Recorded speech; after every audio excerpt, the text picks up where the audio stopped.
I want to ask you, if you will, to join with me and welcome those who are joining us online.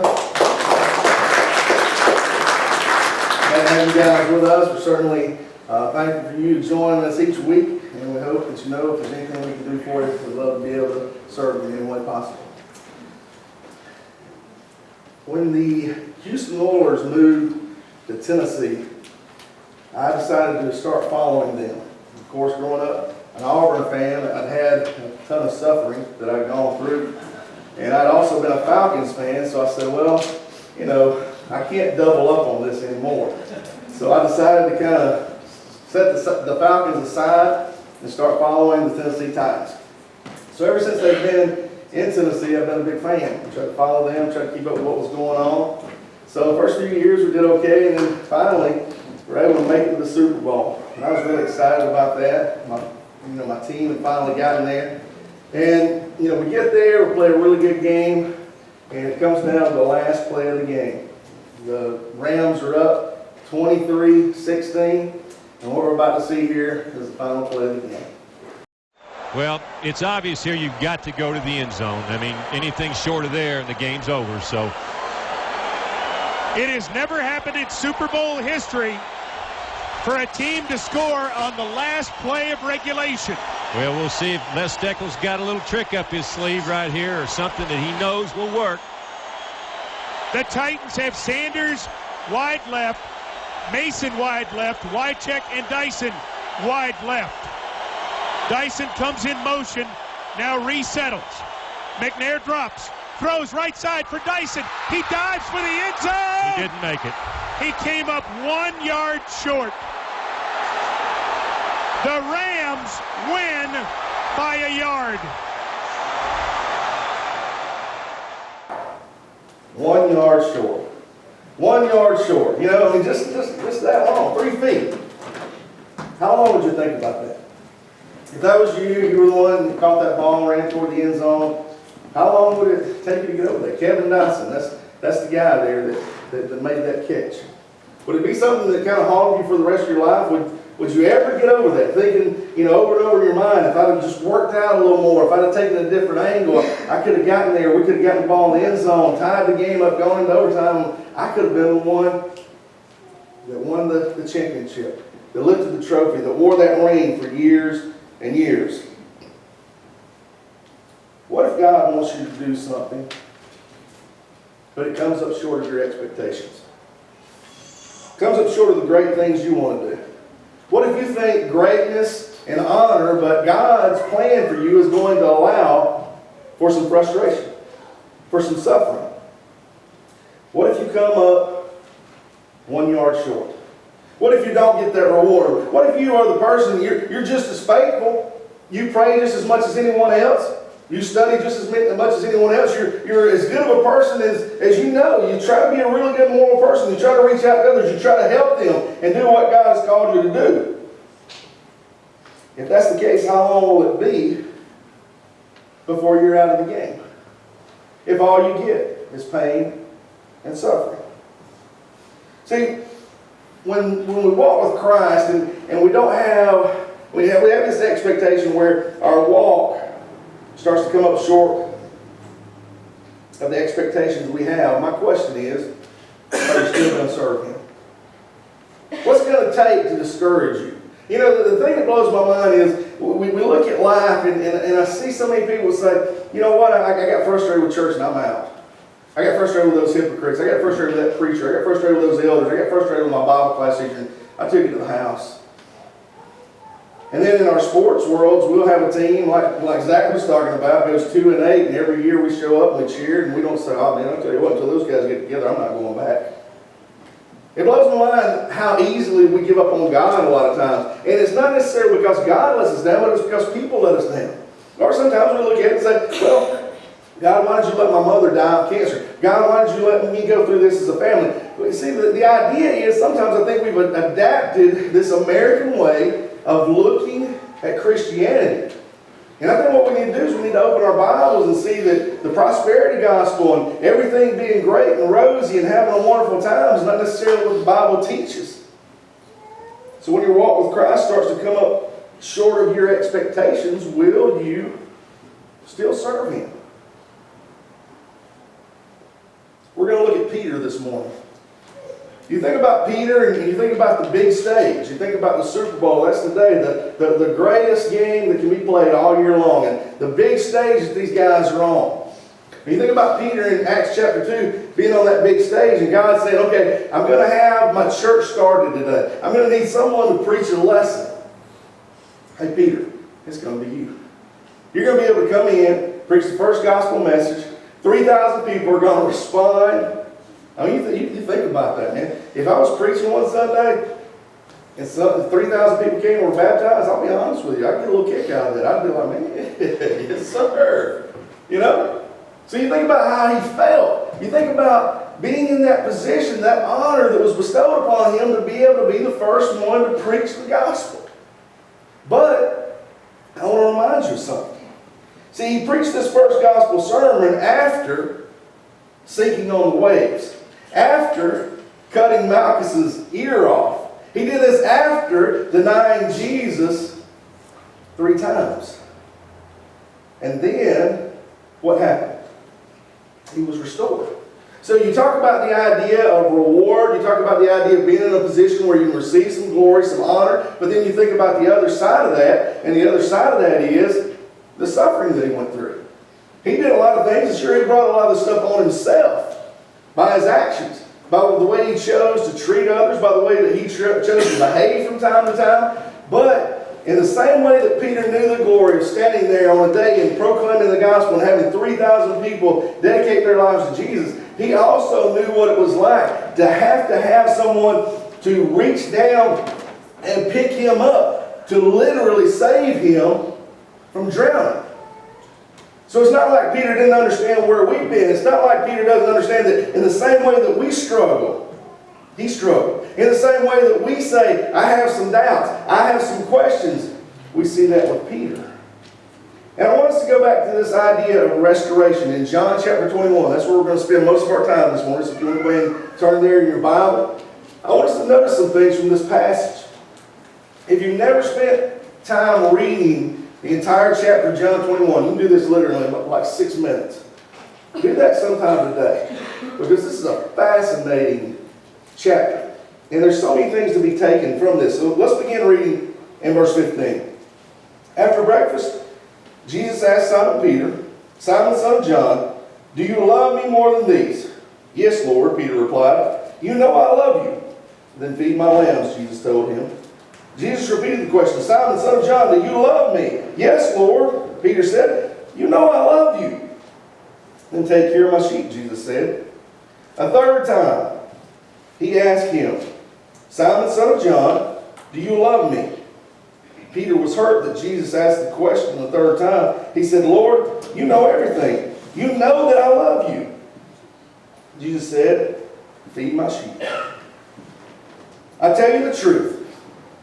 When you were young, you were able to do as you liked. You dressed yourself and went wherever you wanted to go. But when you were old, you would stretch out your hands, and others would dress you and take you where you don't want to go. Jesus said this to let him know by what kind of death he would glorify God. Then Jesus told him, follow me. Peter turned around and saw behind them the disciple Jesus loved, the one who had leaned over to Jesus during the supper and asked, Lord, who will betray you? Peter asked him, what about him, Lord? Jesus replied, if I want him to remain alive until I return, what is that to you? As for you, follow me.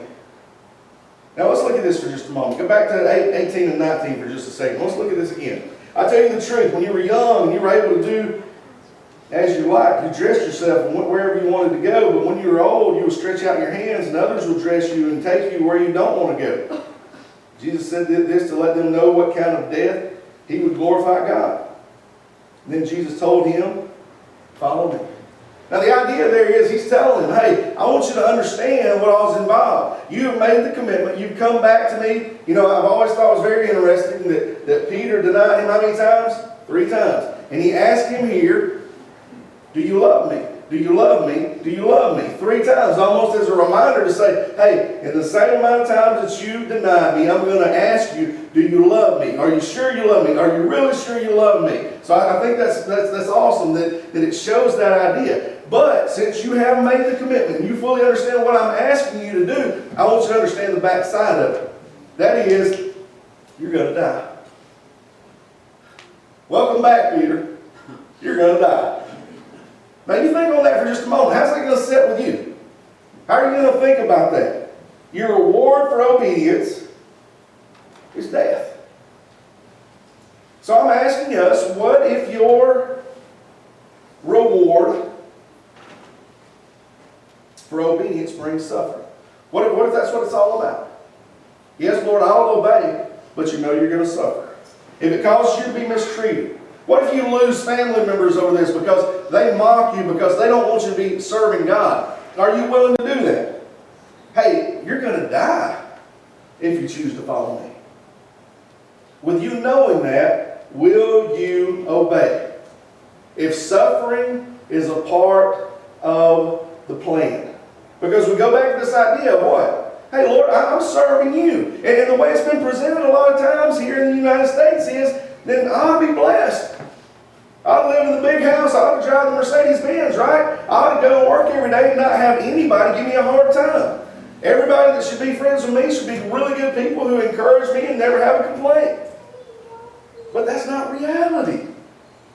I mean, you look at this, folks, and you see that the creator, the founder of this whole deal was beaten and nailed to a cross. 11 of the 12 who were going to go out and set the world on fire were killed. But they believed in it so much they were willing to do that. You think about the idea of what we are a part of, and we ought to enter into it understanding that part of what we're doing is going to involve suffering. Well, it's not fair. It's not fair to have to suffer. Right? I mean, once again, this entitlement. I don't know where this starts. Sam's 4. He'll come in. Well, that's not fair. Get used to it, Jack. You know, because this is going to happen for the rest of your life. And that's kind of where we are. I shouldn't have to do this. It's not fair. And it doesn't seem fair. Especially for Peter, of everyone else. He's going to obey, and then part of that obedience means that he's going to suffer. It doesn't seem fair to him to have to suffer such a fate. Right? Maybe you question. And if you do, you're in good company. Let's look at what Peter said again here in verse 19. Jesus said this to let him know by what kind of death he would glorify God. Then Jesus told him, follow me. Now this is Peter once again. Hey, I've just been restored. You know, you've done me a huge favor. I'm back in. And this is why I love Peter. He's my favorite character, always will be, because I relate to him so well. Because, dude, God can do something for me, and 2 seconds later, I'm like, yeah, but what about this over here? Hey, yeah, you gave me this, but can I get this too? You know, it's like we go to a toy store sometimes, Toys R Us, and the kids go in there, hey, I just want one toy. Then we get there, can I get this too? Can I get this too? Can I get this too? I'm going to add on. And you look and you see here in verse 20, it says, Peter turned around and saw behind them the disciple Jesus loved, the one who had leaned over to Jesus during the supper and asked, Lord, who will betray you? Peter asked him, what about him, Lord? Talking about John. Verse 23, Jesus replied, if I want him to remain alive until I return, what's that to you? As for you, follow me. Hey, what about him, God? It's not fair. If I should have to die, he should have to suffer too. And I love what Jesus says right here. It's funny to me because, you know, we always see Jesus like, pass the bread. Yes. But I love reading through the New Testament and seeing what he's doing because I think he had a wonderful sense of humor. You know, it's like, Peter, what's it to you? You know? I mean, how many times have you had that conversation with somebody who's trying to, you know, get in your business, a kid, you know, or you know, one of your children, one of your buddies, they ask you something, hey, I'm doing it because I want to do it. What's it to you? So I love the fact that he's so candid with him here. And Jesus says, hey, you worry about you. You worry about you serving me. Do what I've asked you to do. And guess what? Peter did exactly that. And I think there's something to be learned there. When Jesus assigns something to you, that doesn't necessarily mean that he's going to assign the same thing to me. And I think one of the ways that Satan gets us off of focus and keeps us from doing what we ought to be doing in the world is, I'm looking at the way you're getting blessed, and I'm looking at the way I'm getting hosed, and that discourages me. But the reality is, maybe I need a season going through the valley. I need some suffering to make me a more humble servant, to teach me some lessons. Maybe you're on the glory side of that right now, where God has got you to reward you for some obedience. I don't know. All I know is I'll do a lot better job of doing what I've been called to do when I keep my attention on what he's called me to do and keep my attention away from what he's called you to do. Well, let's think about Peter again. Soon after asking this question, he would preach that great sermon in Acts chapter 2. But even on that day, as he stood there on Pentecost and he preached that lesson, even on that day, he knew he would die. When he stood at the pinnacle of his earthly accomplishments, I have done a good job today. Man, I'm the man. I preached a lesson. God empowered me. 3,000 people came and they were baptized today. That's an awesome deal. Even at that moment, he knew he would die. But although he knew he would die, Peter completed the task he was called to do. And that's one thing I want us to look at about Peter.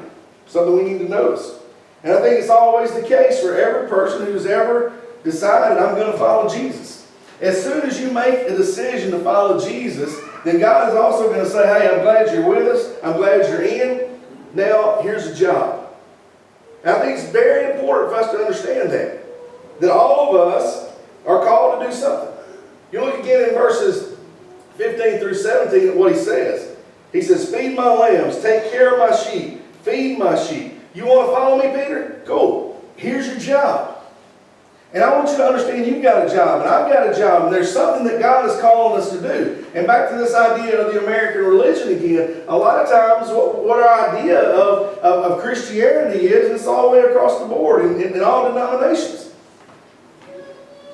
As long as I show up Sunday, maybe one more time a week, as long as I sit on those pews on Sunday, I'm doing what God's calling me to do. And I can go out here and I can yell at my neighbor, and I can tell you I hate that referee at the basketball game, and I can just pretty much live the way I want to. But on the day of judgment, God's got me because I came in and did my thing on Sunday. God is calling us to a different way of life. God is saying, I got a job for you, and I'm expecting you to go out and do it. And I'm expecting you to go out and do it every day. And do we have a job so that we can earn our salvation? No. God is saying to us, the gift of salvation is free. It's a gift to you. But when you come to me, there's going to be a change in you. And that change is going to be from living for the world to living for me. And when you start living for me, these fruits that you bear every day are going to be different. People are going to notice something within you that was never there before. But back to our question. Are you willing to do what God has called you to do if suffering is involved? If you have to lose friends over this? See, as a society, we really struggle with delayed gratification. What are we supposed to receive? Heaven. Right? I mean, that's what we're shooting for. And a lot of times we say, well, heaven's on down the road. That's 10 years away from me. That's 30 years away. That's 50 years away from me. And we struggle. I want something right now. Yeah, heaven's a good thing. But God, what are you going to give me right now for obeying you, for doing what you call me to do? How much are you willing to suffer or come up short before you're done? if we're being called to suffer, to be persecuted, to not have the glory that other Christians are receiving for what they're doing, will you still do what God is calling you to do? See, Peter did what he was able to do because he knew something that was essential. And if we're going to do what God has called us to do, we have to know this next thing with every ounce of our being. This is the whole key to the lesson right here. Because I feel like some of us this morning are sitting here saying, yeah, you know what, I'm relating to what you're saying. I mean, I go through this sometimes. God, I'm preaching. I've done what you've asked me to do in my life. I wanted to teach and coach. I want to do a lot of other things. But I made a sacrifice. I decided, to answer the call and go to ministry and go into ministry. So you owe me in some way. So I understand. I've been there before. Why should I have to suffer? But if we're going to say yes and we're going to obey like Peter did, what we're about to look at has to be a part of it. If we don't get this part right here, we're going to continue to suffer. But when we get this part right here, the suffering will be part of what we just accept readily. And we will go on with life and say from this point on, because I understand this one thing, God, I'll do whatever you've asked me to do. I'll do it however you want me to do it. I'll do it as passionately as you want me to do it. And the answer is found in 1 John 4, verse 4. You, dear children, are from God and have overcome them. Because the one who is in you is greater than the one who is in this world. And you know what? Peter got that. Peter chose his fate, the fate of death, because he had seen the resurrected Jesus. See, he knew he was killed. He looked into that tomb himself. And then in John 21, he came face to face with the resurrected King. He saw the power of Jesus to overcome the grave. And when you go and you look a man dead in the eyes who you know was dead, and he's back to life, and he asks you to do something with your life, then you are going to say yes. And that's what I'm asking us this morning. Have we ever looked the resurrected King in the eye, face to face, and said, I understand this power. And this power that you have is now in me, and it'll allow me to do anything. And the suffering that I'm going to have to endure here on this earth is nothing in comparison to what I'll be able to do for you here. It's nothing in comparison to being able to live forever in heaven. When I know that power, I know what it will do for me. I know what allows me to overcome. I know what it has empowered me to do. Then the thing is, I can't keep it to myself. I've got to go out and do what God has called me to do. Why is that the case? Because I want you to know the same power that lives in me. I want you to see your life and see how it can be better because of Jesus. Because I look at my life and I look at what I struggled with yesterday. And sure, suffering, pain may be a part of what I have to endure today and tomorrow. But I know peace. I know that although I've got suffering and pain I've got to deal with, I know that I have this power that will allow me to live forever. A power that will empower me to deal with the things I deal with here on the earth. So the answer, are you willing to do what God has called you to do, even if it means death, suffering, broken relationships? The answer is yes. When you know the power of Jesus.